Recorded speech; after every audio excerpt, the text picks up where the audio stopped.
네, 오늘 말씀을 통해서 당연한 감사가 안 될 때, 당연한 감사가 안 될 때라는 제목으로 하나님 말씀 우리 듣도록 하겠습니다. 오늘의 설교 목적을 말씀드립니다. 당연히 우리가 감사해야 될 것이 참 많죠. 그런데 그렇게 안 되는 이유가 뭘까라는 거죠. 안 되는 데는 이유가 있지 않겠습니까? 또 우리가 되려고 하면 그 이유를 찾아서 고쳐야 되지 않겠습니까? 그래서 우리가 왜 감사가 안 될까? 하고 싶고 해야 되는 게 마땅하고 그런데 왜 이렇게 힘들까? 성경이 분명히 범사에 감사라고 했는데, 그래서 그 지점들을 우리가 살펴보고 그 감사의 중요한 믿음의 원리를 깨닫고 매일매일의 삶 속에서 그렇게 감사하게 하는데 설교 목적이 있고요.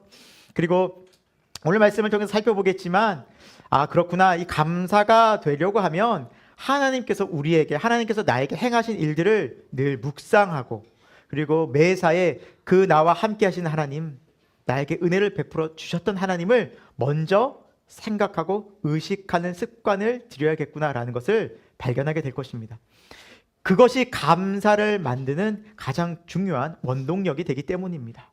그래서 저와 여러분이 오늘 설교를 마치고 돌아갈 때는 그렇구나, 내 삶 속에 하나님이 행하신 일들을 늘 기억하고 생각하고 또 그것을 통해서 하나님께 더 감사함으로 매일매일을 살아낼 수 있구나, 범사에 감사할 수 있구나, 이 믿음이 저와 여러분에게 선명히 새겨지기를 예수 그리스도 이름으로 축원드립니다. 오늘 말씀을 간략히 정리해드리면 이렇습니다. 10명의 나병 환자가 고침을 받았죠, 예수님으로부터. 그런데 몇 명만 감사했어요? 1명. 몇 프로입니까? 10%밖에 안 돼요. 그러니까 여러분, 이 말씀만 보면 참 감사하기가 쉽지 않다는 걸 알 수 있고요. 우리 삶 자체가 감사보다는 여러 가지 우리 삶 속에 걱정과 염려와 근심, 다른 문제들로 참 많이 우리의 마음을 채우고 있구나라는 것을 생각해 볼 수 있어요. 제가 이제 10여 년쯤 되죠. 갑상선 암 수술을 받은 이후에 저에게 나타난 여러 가지 현상들이 있었지만 가장 크게는 목을 제대로 쓸 수가 없었어요. 지금처럼 목소리를 높일 수가 없었어요. 그래서 제가 한번 목소리를 이렇게 테스트해 봤어요. 도에서부터 도레미파 솔이 고민 거예요. 솔 이상 안 올라가는 거죠. 말할 때도 힘들 뿐만 아니라 노래, 특히 찬양은 불가능했죠. 올라갈 수가 없는 거예요. 다 고음이고 높은 음인데. 그래서 한 6개월간을 제 마음에 하나님, 제 목소리만 돌려주신다면 제가 하나님 앞에 찬양할 때마다, 설교할 때마다 감사와 영광 올려드리겠습니다. 하나님 제발 저 좀 도와주세요 라고 기도하고 한 6개월 뒤 정도에 정말 목소리가 돌아와서 설교를 하게 됐고, 한 1년쯤 지나니까 찬양이 되는데요, 제가 지금도 잊지 못해요. 그렇게 예배 시간에 처음 찬양을 딱 부르는데 목이 올라가는 거예요, 음이. 그래서 하나님을 찬양하는데 그냥 예배 시간 내내 감사와 기쁨의 눈물을 계속 흘리면서, 그 예배 내내 정말 큰 하나님께 감사를 올리면서 찬양을 했던 기억이 나요. 그런데 그게 몇 주 안 가더라고요. 몇 주 안 가고 몇 개월 뒤에는 내가 찬양하고 내가 이렇게 소리를 내는 게 당연한 거예요. 어느 순간 당연한 거예요. 제가 이 설교를 준비하면서 그렇지, 내가 하나님 앞에서 찬양하는 것, 이거 참 은혜였구나. 하나님께서 내 목 상태만 조금만 막으셔도, 하나님께서 내 모든 상황을 조금만 막으셔도 난 아무것도 할 수 없는 존재인데 왜 이걸 내가 당연하게 생각했을까라는 생각을 다시 한번 기억하며 감사하는 시간을 가졌습니다. 데살로니가전서 5장 18절에 말씀하고 있죠. 범사에 감사하라. 여러분 감사하고 사십니까? 아멘 소리가 굉장히 약해지죠. 우리의 실존이죠. 감사해야 되는데 감사가 안 된, 알겠는데 감사보다는 자꾸 세상의 염려와 불안과 걱정들이, 세상 일들이 더 많이 들어오죠. 그래서 오늘 말씀을 통해서 그렇구나, 우리가 감사하는 이런 이유들을 또 바꿔가면서 정말 하나님 말씀으로 돌이키면서 감사의 삶을 회복해야겠구나, 그 중대한 결심을 저와 여러분 하기를 다시 한번 축원드립니다. 우리를 찾아오신 예수님을 생각해 보겠습니다. 여러분, 하나님은 흑암과 어둠 가운데 있었던, 흑암과 죄악 가운데 있었던 좀 우리를 찾아오셨죠. 흑암 속에 아무것도 모르고 하나님 알지 못한 우리를.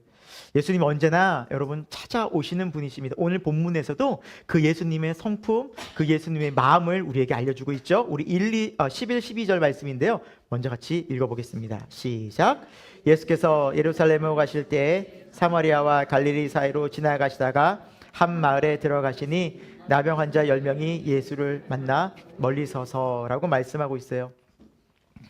예수님께서 먼저 예루살렘을 가시는데 사마리아와 갈릴리 사이로 지나가시는데 한 마을에 들어가셨는데 이 마을은 나병 환자들이 거하던 마을이었어요. 여러분 나병은 지금으로 하면 한센병이라고도 하잖아요. 1970년 이후로 이제 불치병이 안 됐어요. 이제 백신도 나오고 이제 치료제도 나와서. 근데 그 전까지는 이게 불치병이었고 전염성이 있었어요. 이 병을 잠깐 살펴보면 이렇대요. 이 병이 나균이라는 이 균이 우리 몸에 피부라든지 혹은 호흡기로 침투를 하게 되면 신경계 계통을 마비시켜요. 그래서 통증, 그리고 예를 들어서 뭐 온도 감각, 촉각, 위치 감각을 다 상실해 버려요. 그래서 통증을 못 느끼는 게 어떤 일이 벌어져요? 어디 꽝 하고 부딪혔어요. 그래서 상처가 탁 생겼어요. 그럼 우리는 아예 하면서 밴드를 바르거나 약을 발라서 이것을 감염을 막잖아요. 그런데 이 나병에 걸리면 이런 통증이 없으니까 내가 걸려도 부딪히고 혹은 불에 대도 피가 나는데도 불구하고 이것을 아픈 줄도 모르고 상처를 그대로 방치하는 거예요. 그러니까 2차 감염이 일어나요. 그러니까 거기로 또 세균이 침투하고 살이 썩거나 문제가 생겨요. 그래서 몸이 심각하게 망가지게 됩니다. 결국 이런 사람들은 겉모습도 되게 흉측하게 되겠죠. 그렇죠? 네, 그리고 이게 신경계나 이제 근육 쪽에 문제가 생기게 되면 막 비틀어지고, 그래서 이런 병에 걸리신 분들은 코라든지 뭐 귀라든지 몸이 계속 성한 곳이 없는 거예요. 떨어져 나가기도 하고 막 이게 손가락이라든지 몸이 비틀리는 거예요. 근육이. 그러니까 얼굴 모습도 굉장히 비참할 뿐더러 굉장히 큰 고통을 안고 사는 거죠. 그래서 구약 성경에도 이 한센병, 이 나병에 걸린 사람은 다 격리를 시키게 했어요. 그래서 오늘 말씀에도 보면 위치가 사마리아와 갈리 사이에 마을이 있었어요. 이 말은 의미는 뭐냐면 사마리아 성에도 속하지 못하였고 갈릴리 마을에도 속하지 못하였고 이들은 철저히 외면당하고 소외당하고 따로 동떨어져서 이들만 지내겠다는 거예요. 접근 불가 해가지고 탁 쳐놓고. 그리고 실제로 이 사람들이 있는 곳에 가면 머리를 풀어 헤치고 이렇게 소리쳐야 했어요. 나는 부정하다, 나는 부정하다, 나는 부정하다 하면서 소리를 질러 했어요. 그러지 않으면 돌에 맞았어요. 율법에 심각한 저촉을 받게 됐어요. 그러니까 이 사람들은 사람을 함부로 만나지도 못하고 사랑하는 가족으로부터, 친구로부터, 사회로부터 외면당하고 격리당했던 것입니다. 근데 오늘 본문을 보니까 예수님께서 한 마을, 나병 환자의 마을로 들어가십니다. 우연이었을까요? 원래 가면 안 되는 곳이에요. 접근 불가해요. 접근 금지 지역이에요. 병원균이 가득한 곳이기 때문에. 근데 예수님이 이곳에 가셨다는 거예요. 의도적으로. 왜 가셨을까요? 왜 그렇게 하셨을까요? 고쳐주기 위해서. 우리를 회복시켜 주시기 위해서. 그들을 고쳐주기 위해서. 아무도 손길도, 아무도 그들에게 도움도, 아무도 그들을 어떻게 할 수 없는 방치된 그들을, 외면당한 그들을, 무시당했던 그들을 돕고 회복시켜 주시기 위해서 예수님은 직접 그 자리로, 마을로 찾아가셨습니다. 저 멀리서 예수님이 찾아옵니다. 그들은 예수에 대한 소문을 들었을 거예요. 그리고 그 예수님과 함께 모여드는 그 제자들을 보고 그들은 이렇게 소리쳤습니다. 13절 말씀 같이 한번 읽어볼까요? 시작! 소리 높여 이르되 예수 선생님이여 우리를 불쌍히 여기소서 하거늘. 가까이 오지도 못해요. 왜? 부정한 자니까. 저 멀리서 그냥 외치는 거예요. 예수님, 예수님, 우리를 불쌍히 여겨 주옵소서. 목소리 높여 우리를 좀 낫게 해주옵소서. 우리도 좀 치유하여 주옵소서라고 간절히 그 은혜와 긍휼을 소망하면서 외치는 거예요. 예수의 이름을 부르는 거예요. 어떤 일이 벌어졌을까요? 오늘 말씀처럼 14절 보시고 이르시되 가서 제사장들에게 너희 몸을 보이라 하셨더니 그들이 가다가 깨끗함을 받은지라. 아멘. 여러분, 첫 번째 예수님의 모습이 어떤 단어로 나와 있어요? 빨간색 있죠? 보시고. 여기서 보시고라는 단어는 헬라어 에이도라는 단어인데요. 이 단어는 보다, 알다, 경험하다는 의미를 갖고 있어요. 그러니까 단지 어떤 사물을 처음 보고 뭐네? 이거네? 라고 이런 봄이 아니라 딱 보는 순간 어떤 고통과 아픔이 있는 줄 같이 느끼는 거예요. 예를 들어서 우리 자녀가 아플 때 부모가 자녀를 보면 어떤 마음이에요? 보면 같이 아픈 거예요. 얘가 힘든 게 같이 느껴지는 거예요. 내가 아팠으면 차라리. 이런 단어가 바로 보시고라는 단어예요. 그들이 가족으로부터, 사랑하는 가족으로부터도 어떤 외면을 당했는지, 그들이 어떤 마음의 상처가 있는지, 그들이 어떤 삶을 지금까지 살아서 이 마을에 외면돼가지고 고통받고 서로 위로하면서 힘들게 고통 중에 외면당하고 살았는지 그걸 다 아시고 보시는 거예요. 다 아시는 거예요. 여러분, 우리 주님은 우리의 모든 상황을 다 알고 계십니다. 그렇게 바라보고 계시는 분이 바로 예수 그리스도이십니다. 여러분, 그 주님을 우리가 오늘도 깊이 만나는 은혜 있기를 소망합니다. 하나님께서는 특별히 나병 환자들을 많이 치료해 주시는데 누가복음 5장에도 예수님이 나병 환자 치유 사건이 나와요. 다른 나병 환자죠. 그러면서 나병 환자 치유해 주시는데 이렇게 치유해 주십니다. 5장 13절 같이 한번 읽어볼까요? 시작. 예수께서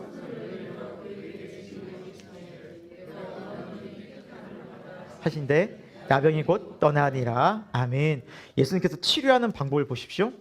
손을 내밀어 나병 환자 손을 댔어요. 여러분, 구약의 율법에 나병 환자에게 손을 대면 어떤 사람이 돼요? 같이 부정한 자가 되는 거예요. 같이 취급받는 거예요. 나병 환자. 그러니까 같이 부정하게 돼서 같이 격리가 되어버릴 수 있는 거예요. 하지만 예수님 지금 어떻게 하고 있어요? 그 몸에 예수님의 치료 방법은 여러분 손을 대지 않고 말씀만으로도 얼마나 치료하실 수 있는 분이셨는데 왜 손을 댔을까라는 거예요. 나병 환자는 율법적으로도 어느 누구와도 접촉이 안 됐어요. 그러니까 정상적인 사람이 손을 대고 체온을 그들과 마주한다는 것은 불가능에 가까웠어요. 얼마나 오랜 시간, 수십 년간을 사람과 떨어져 지낸 거예요. 사람의 체온, 손길. 여러분, 우리가 정말 힘들고 어려울 때 그냥 그 사람의 손만 가만히 잡아줘도 힘이 되지 않습니까? 뭐 별것 하지 않아도 그냥 한번 안아줘도 그것이 큰 용기가 되지 않습니까? 여러분, 마찬가지예요. 우리가 병이 낫는 것도 중요하지만 정말 중요한 것은 마음의 병이어서 사람들로부터는 상처, 아픔, 외면, 소외.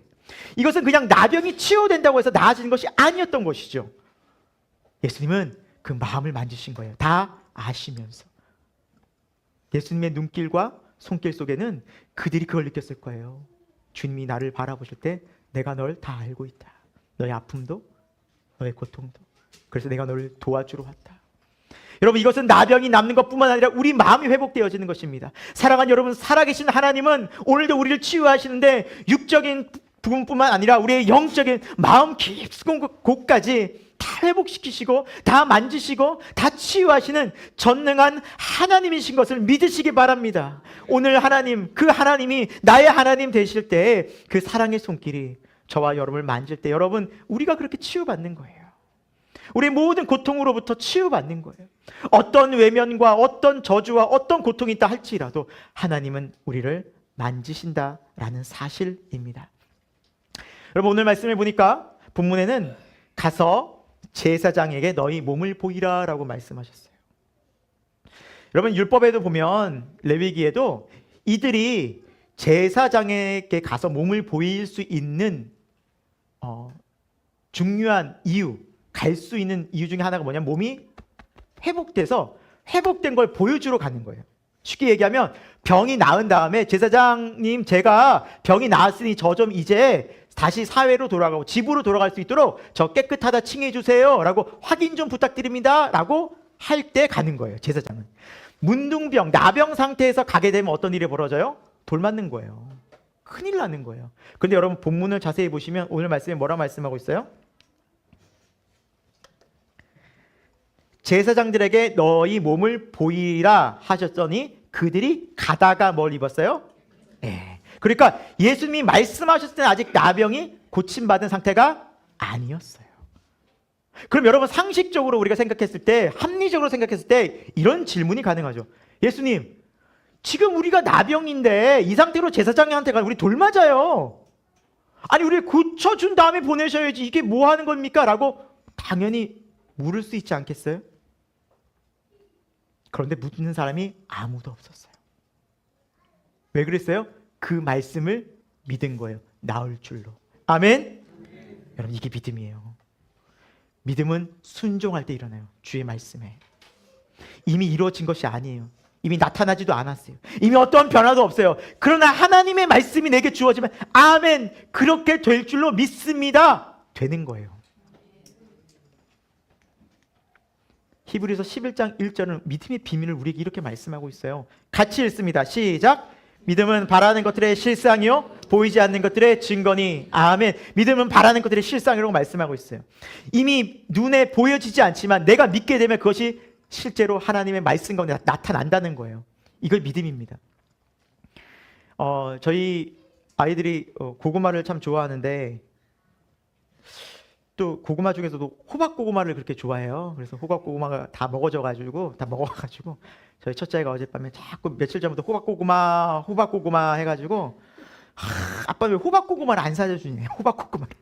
내가 그래, 알았다, 아빠가 사줄게. 그래서 검색을 빨리 했어요. 그래서 검색을 해가지고 이제 호박고구마를 주문했어요. 맛있는 걸로. 이제 며칠 뒤에 옵니다. 제가 첫째에게 얘기했어요. 호박고구마 주문했어. 그러니까 얘가 그러는 거예요. 감사해요, 아빠. 감사해요. 호박고구마 있어요, 없어요, 아직? 됐어요, 안 됐어요? 된 거예요.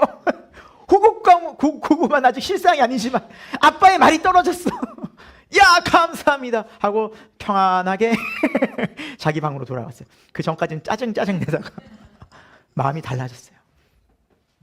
말이죠. 저의 말을 믿은 거예요.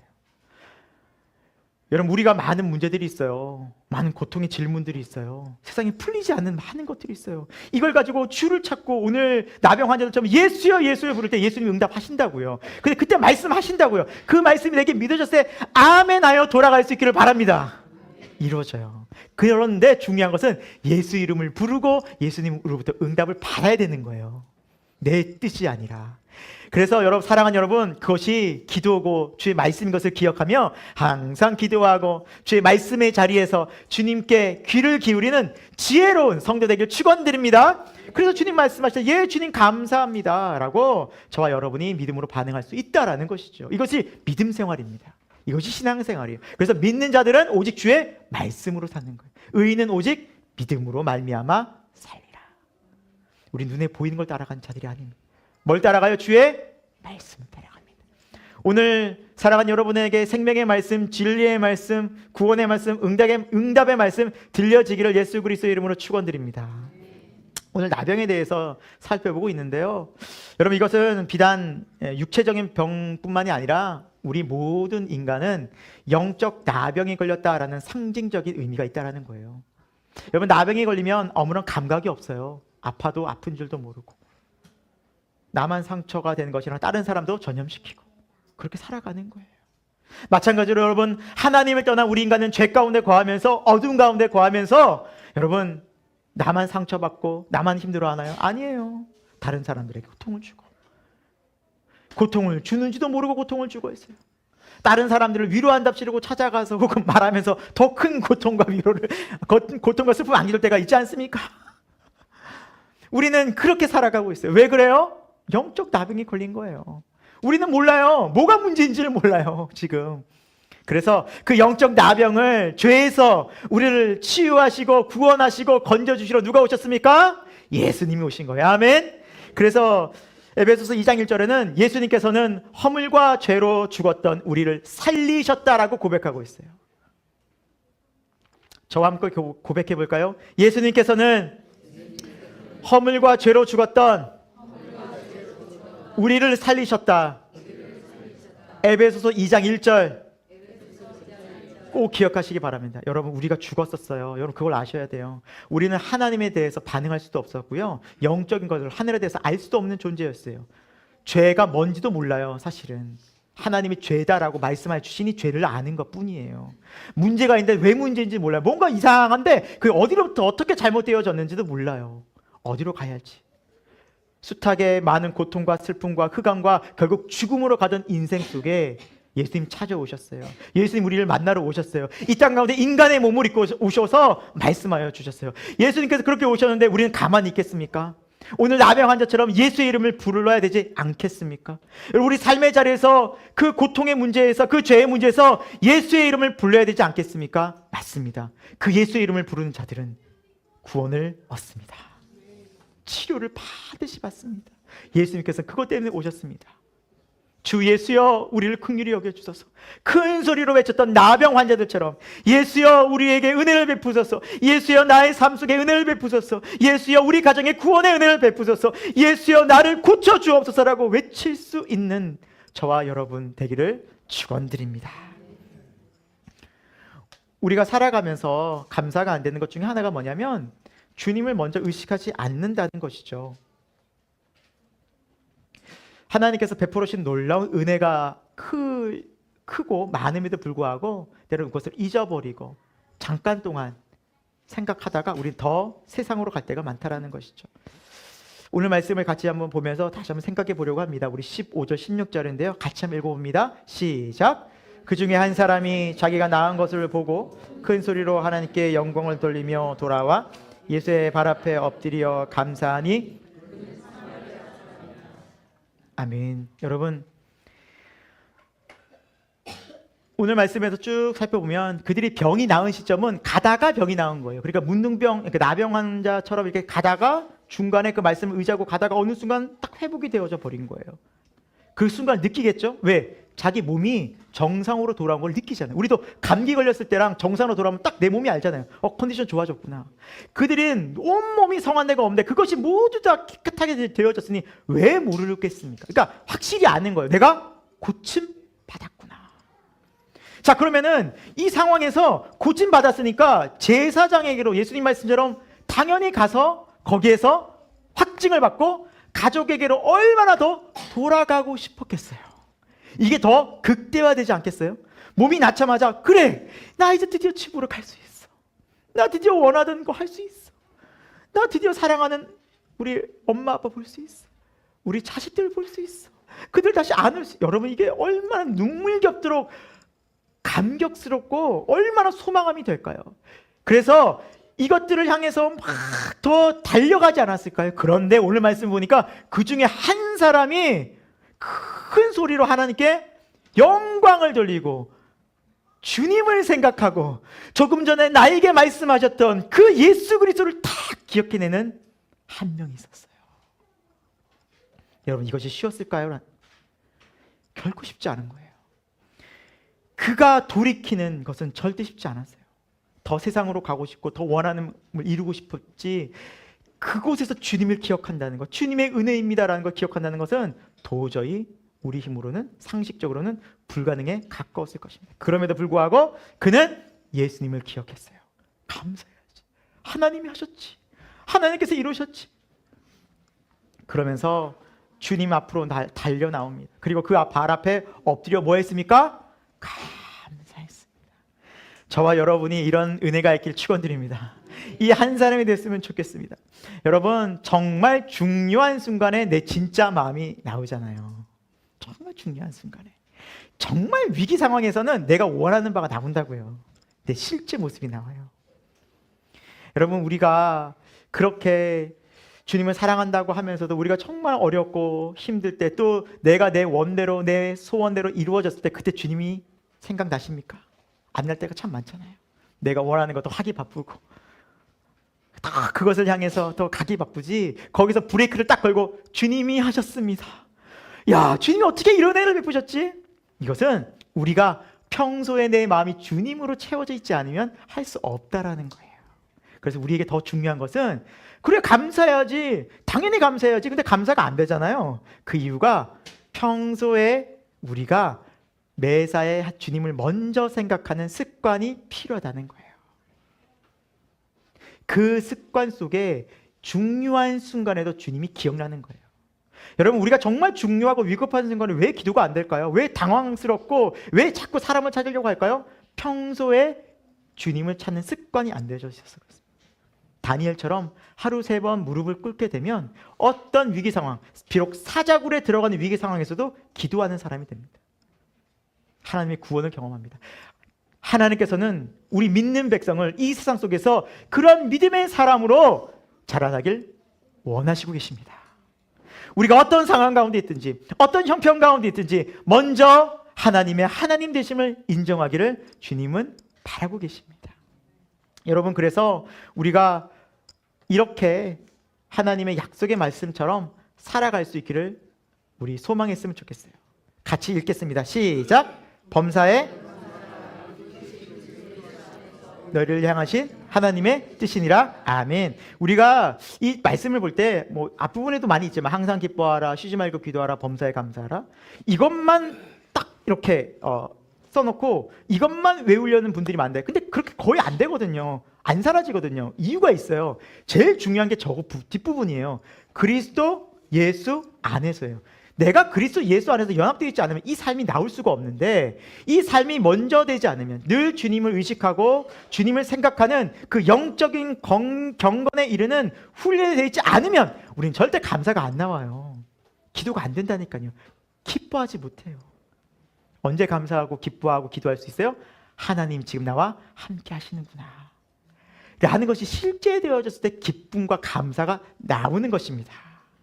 이것이 먼저예요. 그리스도 예수 안에 거하는 것이 먼저예요. 그러니까 우리 마음을 오늘도 자꾸 주님께 나아가게 하고 주님 생각하고 말씀을 묵상하려는 이유가 거기에 있는 거예요. 자꾸. 근데 우리는 반대죠. 급한 일 있으면 급한 일 먼저 하고 기도는 다음에.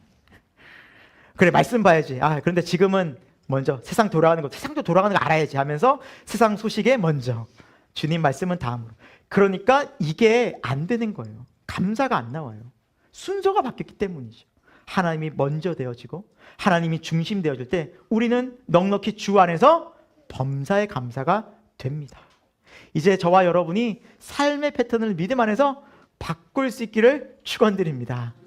여러분, 세상에 이 사단이 주는 거짓에 속지 맙시다. 세상은 여전히 계속 그렇게 속이고 있어요. 돈이 많아야, 돈이 있어야 행복해요. 여러분이 원하는 성공을 이뤄야 행복해요. 여러분, 건강해야 행복한 거예요. 여러분, 그렇다고 행복과 그 감사가 얼마나 갈까요? 돈이 있으면요, 있는 대로 또 불안해요. 또 비교돼요. 건강요, 있으면 또 이 건강이 얼마나 또 유지가, 또 더 건강을 유지하고 싶어서 또 불안해서 더 보조식품 더 먹게 되고, 조금만 또 약해져도 또 내가 이 건강에 또 매이게 되고. 가족은 안 그런가요? 이 일은 안 그런가요? 만족이 있을까요? 없어요. 만족할 수도 없는 것에 세상은, 사단은 속이면서 그것이 있어야 채워져야 되는데, 얼마나 채워져야 우리 만족하겠습니까? 사랑하는 여러분, 우리 마음 가운데 하나님이 채워지면 만족이 되는 줄 믿습니다. 이것이 약속입니다. 주 안에서 너희는 기뻐할 수 있고, 주 안에서 우리는 감사할 수 있고, 주 안에서 우리는 넉넉히 모든 상황 가운데 두려움 없이 기도할 수 있는데, 우리가 먼저 주 안에서 내 마음을 지키는 게 먼저이구나. 주님이 먼저이구나. 예수님께서는 오늘 본문에 이렇게 말씀하고 계시죠. 17, 18절 같이 한번 읽어볼까요? 시작. 예수께서 대답하여 이르시되 10사람이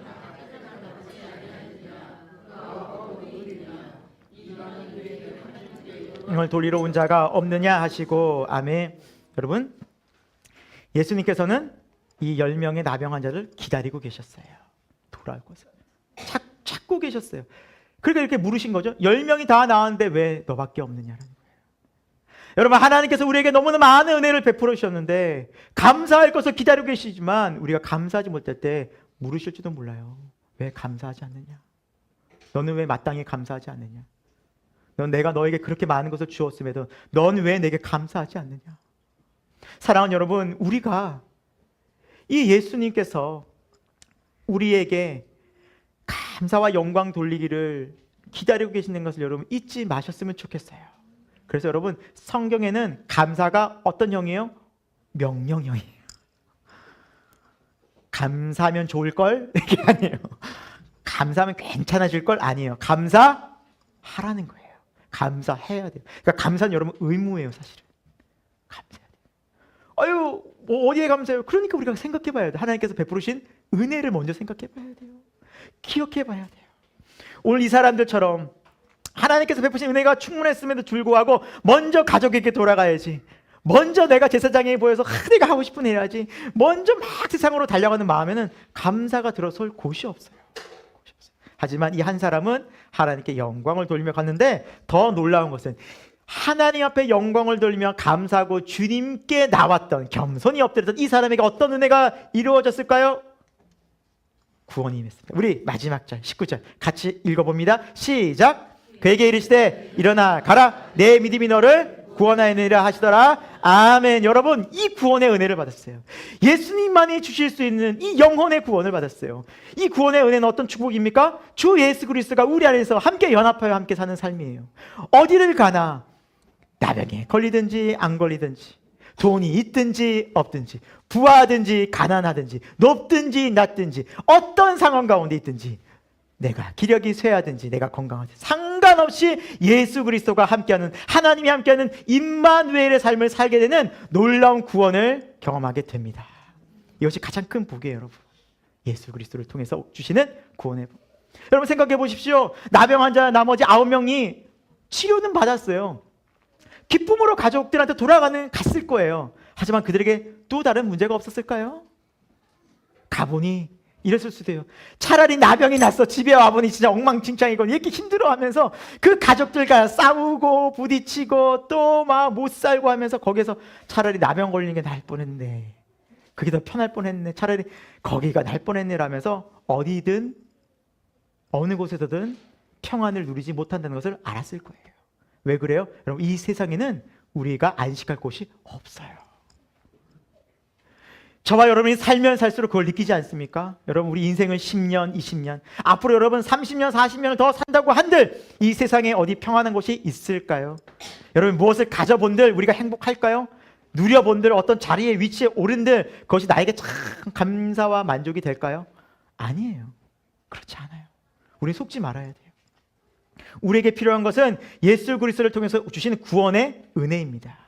여러분, 구원을 착각하시면 안 돼요. 죽어서 천국 가는 걸 구원이 말하지 않아요.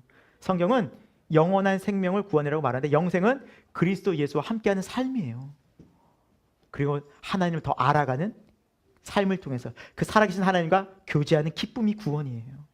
이 구원의 삶을 우리에게 주신 예수 그리스도를 통해서 우리가 정말 이 세상 가운데서 진리 가운데 감사하며 기뻐하며 기도하며 하나님과 함께하는 구원의 삶, 이 삶을 주로 예수님 오셨기 때문에 우리가 이곳에서 정말 큰 감사와 기쁨을 누리며 오히려 세상을 더 믿음으로 승리하며 이겨내는, 예수님과 함께해서 그것을 넉넉히 이겨내는 저와 여러분이 그 믿음이 실제 되기를 간절히 축원드립니다. 오늘 말씀을 보면서 혹 이런 사람이 있을 수도 있어요. 아니 목사님, 혹시 나머지 9명이 가다가 병 다 낫고 가족들과 그래도 인사하고 예수님께 와서 감사할 수 있지 않았습니까? 왜 꼭 그때 꼭 감사해야 됩니까? 꼭 그 순간만 감사해야 됩니까? 아니 돌아가서 다 일 처리하고 또 뒤늦게 감사해도 다 감사할 수 있는 거 아니겠습니까? 그런 생각 혹시 드시는 분이 있다면 저만 들었나요? 저는 그런 생각을 좀 했거든요. 묵상하다가. 아니 예수님 좀 너무 박하신 거 아닌가? 좀 가족들도 만나고 얼마나 만나고 싶었겠어요. 이해도 되지 않을까? 그럼 만나고 와서 좀 감사해. 여러분 좀 기다리고 거기 하루 이틀 좀 머무시면서 기다리면 좋겠는데, 여러분 우리도 생각해 보십시오. 우리가 정말 너무 좋은 귀한 은혜를, 기도 제목을 딱 응답받으면 감사한 마음이 있잖아요. 혹은 설교를 듣다가 혹은 막 기도하다가 하나님 말씀 보다가 감동받을 때 있어요. 하나님 너무 감사합니다. 저 이거 정말 이렇게 감사를 표현해야 돼요. 뭐 예를 들면 그걸 뭐 헌금으로 표현한다든지 아니면 봉사로 표현한다든지 아니면 하나님 앞에 내가 뭐 또 하나님 감사한 마음으로 또 기도한다든지, 이런 감사한 마음으로 하나님께 이렇게 드리겠습니다 작정하고서 즉시하지 않고 미뤄졌을 때 그것이 여러분 계속해서 유지되어지고 감사를 드려본 경험 있으세요? 저는 없더라고요. 잘. 그 때가 지나면 우리 마음에는 다시 세상 내가 원하는 게 더 채워져요. 감사보다는 이것도 해야지 저것도 해야지, 맞아 지금 바쁘니까 어느 순간 다 잊어버려요. 그러니까 이게 비밀이구나. 감사는 즉시 돌아와 하는 거구나. 아멘. 여러분 감사의 마음이 들었을 때 즉시 하십시오. 그때가 아니면 놓쳐져 버리잖아요. 감사가 안 돼요. 하나같이 우리 마음에 또다시 세상의 근심과 걱정과 두려움과 내일이 들어와요. 감사의 감동이 밀려왔을 때 즉시 감사하면 하나님께 그때 영광 받으시고 하나님께서 기뻐하시고 그 감사를 통해서 하나님의 귀한 마음을 저와 여러분에게 부어주실 줄로 믿습니다. 말씀을 마무리합니다. 여러분 시편 136편이 있는데 언제 한번 시간 되시면 꼭 한번 읽어보시기 바랍니다. 이 136편의 시편은 감사 시편이라고 해요. 26절까지 있는데 1절부터 26절까지 모두 감사하라 감사하라 감사하라가 나와 있어요. 26번 반복되어지는 거죠. 그런데 그 내용을 보면 이런 내용이에요. 다 홍해를 가르신 이에게 감사하라. 애국 군대를 물리친 이에게 감사. 우리에게 먹을 것을 주신 이에게 감사. 그러니까 감사한 이유가 앞에 나오고 감사의 표현이 나와요. 그러니까 우리가 하나님께서 행하신 일들을 생각하고 고백되어질 때 감사가 나오는 거더라고요. 여러분 그리고 우리가 지난 세월 동안 한 번 감사로 끝날 수 없잖아요. 그 위기 속에서 내 건강을, 우리 가정을, 때로는 내 직장과 일을 하나님께서 지켜주시지 않으셨다면 어떻게 됐겠어요? 지금 오늘 우리가 이 자리에 올 수 있었겠습니까? 없었어요. 그걸 돌이켜보고 기억하면서 감사하는 믿음이 진정한 믿음인 줄로 믿습니다. 그래서 시편 30편 4절에는 우리 이렇게 말씀하고 있어요. 같이 한번 읽어보겠습니다. 시작.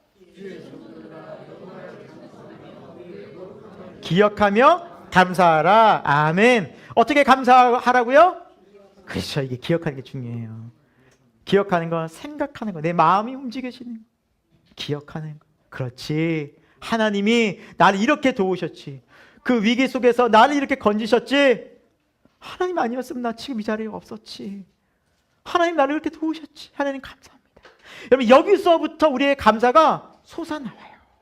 그리고 그 하나님의 은혜를 기억하는 자들이 감사가 끊임없이 나오는 범사에 감사하는 자가 되어서 하나님이 여전히 나와 함께 하신다는 그 믿음의 담대함을 가지고 넉넉히 지금도 갈 수가 있다는 사실을 믿으시기 바랍니다. 여러분 이게 믿음이에요. 그래서 여러분 내 삶 속에 하나님이 행하신 일들을 기억하고 그를 되씹고 그리고 반추해서 다시 하나님께 고백하고 그게 오늘의 나의 믿음을 더 강화시키는 거예요. 여러분. 강화시키는 거예요. 그래서 제가 설교할 때 여러분 뭐 예화로 여러 번 들잖아요. 여러분 다 뭐 어떤 예화 다 외우실 거예요. 심지어 뭐. 예, 대학교 4학년 2학기 때 장학금 받은 거 아예 외우실 거예요. 그러나 저는 그걸 얘기하면서 여러분께 간증하면서 계속해서 그걸 반추해요. 그래 그런 하나님이시지. 지금도 이 교회 또 우리 모든 가정 우리나라 하나님 왜 안 도우시겠나. 하나님 놀라운 기적을 베푸신 그 하나님이 도우시지. 우리 교회가 이곳에 온 것도 여러분 놀라운 기적인 거예요. 여러분 우리 그 재정이 이곳에 올 만한 재정도 사실 어디를 갈 재정이 아니었어요. 네, 우리 재정 교회 형편상 그때도 월세 그러니까 저랑 성일 목사님이 안 찾아본 게 아니잖아요. 근처에도 찾아보고 알아보고 갔는데 감당이 안 되는 거예요. 뭐 보증금이랑 월세가 감당이 안 되는 거예요. 너무 사는 거 말할 수도 없고. 그래서 어떤 분들은 저 목사님 우리 이사하는 거 뭐 계획이 있으세요? 계획을 세울 수 있어야 세우죠. 어떻게 세울 수 없는 거예요. 근데 우리는 기도했거든요. 이곳에 와보니 와 하나님이 예배해 놓으셨구나. 하나님이 인도하셨구나.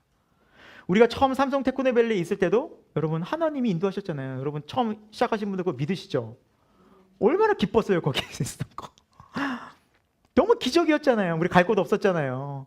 한 장로님의 사무실을 이렇게 빌려 쓰다가 장로님이 회사 여건상 더 이상 목사님 사용하기 힘듭니다. 아니 갑자기 내몰린 거예요. 다음 달, 다다음 달부터 갈 곳이 없는 거예요. 집에서 모이자니 집은 좁고 뭐 어떻게 할 수가 없는 거예요. 그때 하나님이 삼성 테크노밸리로 인도해 주셨잖아요. 다 예배하셔서. 또 그곳에서 거하다가 이제 좀 교인들도 많아지고 공간도 부족하고 해서 하나님 어떻게 해요 했는데 와 하나님께서 우리 상황에 재정에 충분한 만큼 딱 그 필요한 재정을 딱 쓰게 하시고 여러분 이곳의 관리비랑 우리 월세가요 삼성 테크노밸리의 관리비와 월세 똑같아요. 안 놀라시네. 여러분, 우리 있어봐서 알잖아요. 굉장히 좁았잖아요. 뭐 공간도 너무 비좁고. 근데 똑같아요, 여러분. 근데 훨씬 더 넓어졌죠. 또 이곳에 와서 새로운 많은 하나님의 백성들을 만났죠. 또 그렇다고 해서 교통편이 나쁜 것도 아니야. 톨게이트 지나면 바로죠. 교통편도 뭐 그렇게 멀어지지도 않고. 와, 이걸 어떻게 하나님이 하셨는가? 아까 시편, 아까 136편 23절에 보면은 이런 말씀이 있어요.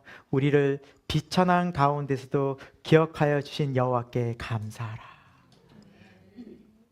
연약함을 아셔요. 말 못하고 답답해하는 거 아셔요. 그렇다고 저희들이 여러분께 작정헌금, 이제 건축, 우리 교회 이전 작정헌금 내시겠습니다. 집사님이시죠? 100만 원 적으세요. 우리 장로님 300, 권사님 200 이러지 않았잖아요. 하나님께 기도했잖아요. 같이 기도했어요.